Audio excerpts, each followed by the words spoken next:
म्हणतोय दिवसातून 3 वेळा मेंटेन करण्यापेक्षा एक माणूस जर ठेवला तर तो परवडतोय, असं ते निदर्शनास आलेलं आहे. त्यामुळे ही पॉलिसी आपल्या शहरासाठी फायदेशीर राहील आणि एकदा ती जनरल बॉडीमध्ये मंजूर झाली तर पुढच्या 18 महिन्याच्या आतमध्ये ती पूर्ण शहरामध्ये कशी राबवता येईल यासाठी टप्प्याटप्प्यात प्रयत्न होईल. अशी ती एक टॉयलेट पॉलिसी आहे. त्याचबरोबर डिवायडर पॉलिसीचं देखील आज एक धोरण आपण हे केलेलं आहे. त्याच डिवायडरवरती जो आपला खर्च होतो, जो आपण डिवायडरचे गार्डन्स जे मेंटेन करायला आपला जो खर्च होतो, तो एक प्रयोग म्हणून आपण 2 झोनमध्ये ज्या कंपनीला आपण ते ॲडसाठी देऊ किंवा ज्यांना हे करू तर त्यांनीच तर डिवायडर मेंटेन करायचा, त्यांनीच ती झाडांचं सुशोभीकरण करायचं, असं एक धोरण करायचा प्रयत्न चालू आहे. तो प्रयोग म्हणून 2 प्रभागामध्ये आता चालू आहे. तो जर सक्सेस झाला तर निश्चित पुढच्या काळामध्ये शहरभर आपल्याला चांगल्या पद्धतीने राबवता येईल. त्याचं एक धोरण आज एक सांगितलेलं आहे.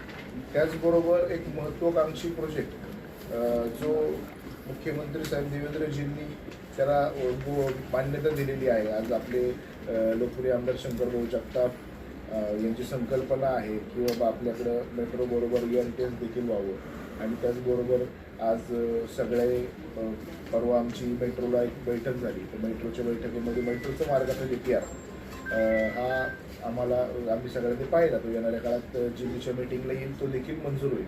त्यावेळेस खासदार उपस्थित होते, सगळे आमदार उपस्थित होते, महेशदादा होते, उमाताई होत्या, अमितजी होते.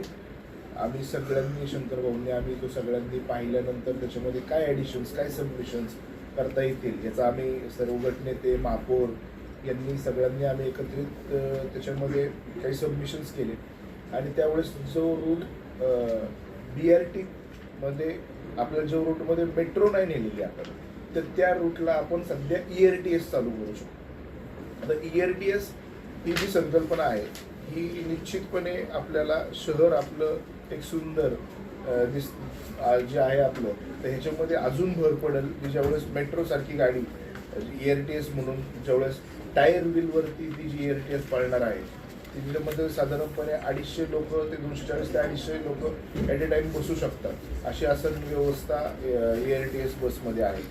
तर ती आपल्याला जो मार्ग आपला आहे तर त्या मार्गामध्ये ज्यावेळेस सेंटर ऑफ द सिटी म्हणून ती जर जॉईंट होईल, आज आपण जर पाहिलं तर नाशिक महामार्ग राजा शिवछत्रपती चौक इथून जर ती एकदा निघाली की गुदळवाडी चौक, KSB चौक, ॲटो क्लस्टर, एम्पायर इस्टेट, कावडी फाटा, जगताप डेअरी, त्याचबरोबर जगताप डेअरी, कावडी फाटा, जगताप डेअरीतून वाकड असा जो महत्त्वाचा जो कॉरिडॉर आहे या कॉरिडॉरमध्ये हा प्रकल्प राबवण्याचा पहिला प्रकल्प राबवण्याचा आमचा मानस आहे आणि ह्याच्यामध्ये टोटल लेंथ जी आहे ती साधारण 17 किलोमीटरची आहे.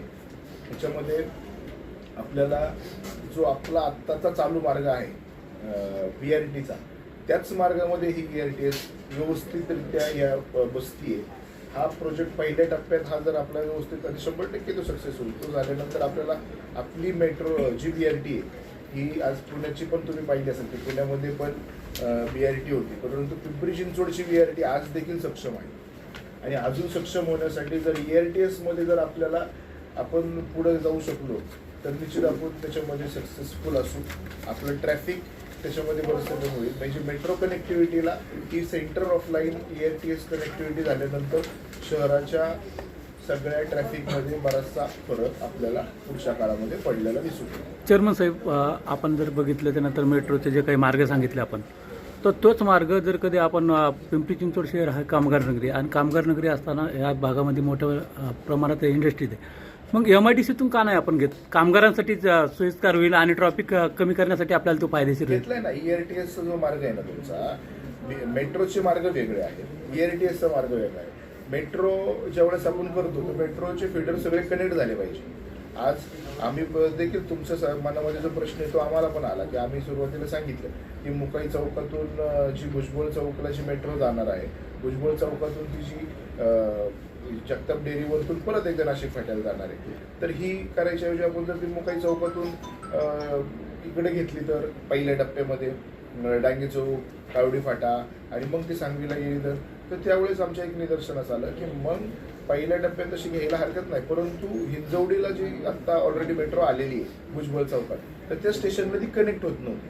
मग आपण काय केलं, त्याला हा जो मधला मार्ग आहे या मार्गामध्ये ERTS जर झाली किंवा ऑटो क्लस्टरचा आपला जो ब्रिज आहे, ऑटो क्लस्टरच्या ब्रिजच्या तिथं जो सेंटर लाईन आहे, ती सेंटर लाईनला ॲक्च्युअलमध्ये मेट्रो बसत नव्हती तर लगेच, तर त्यामुळं मग तिथं ERTS जर झाली तर आपण जर पाहिलं तर 1 लाखापर्यंत PMPL बसेसचा प्रवास लोकांचा 1 लाखाच्या लोकसंख्येपर्यंत होतो. जर आपल्याला 4 लाखाच्या पुढं मेट्रोचा प्रवास होतो, परंतु 1 ते 4 मधल्या गॅपचा निश्चित प्रवास हा ERTS कव्हर करू शकतो. आता ती मगाशी मी सांगितलं की 250 लोकांची असं व्यवस्था असलेली ती बस आहे आणि ती कंटिन्युअसली फ्रिक्वेंटली ती चालणार आहे आणि तिचे चार्जिंगचे पॉईंट्स जे तिथं बस स्टॉप आहे तर त्या बस स्टॉपवरतीच जेवढ्या वेळेमध्ये ती थांबणार तेवढ्या वेळेत ती टेम्पररी चार्ज होणार, परत पुढे जाणार, थांबणार टेम्पररी, म्हणजे तेवढा तिचा वेळ पण वाचणार आणि ती फास्टमध्ये आपला सगळं शहर कव्हर करायचा प्रयत्न त्याच्यामधून होऊन जाईल. याच ह्याच्यामध्ये आपण पुढच्या काळामध्ये पार्किंग पॉलिसी जी आणतोय तर ती पार्किंग पॉलिसीमध्ये ERTSला कसं कनेक्ट करता येतील याच्यासाठी शटल बसेसची देखील आम्ही मागणी केली.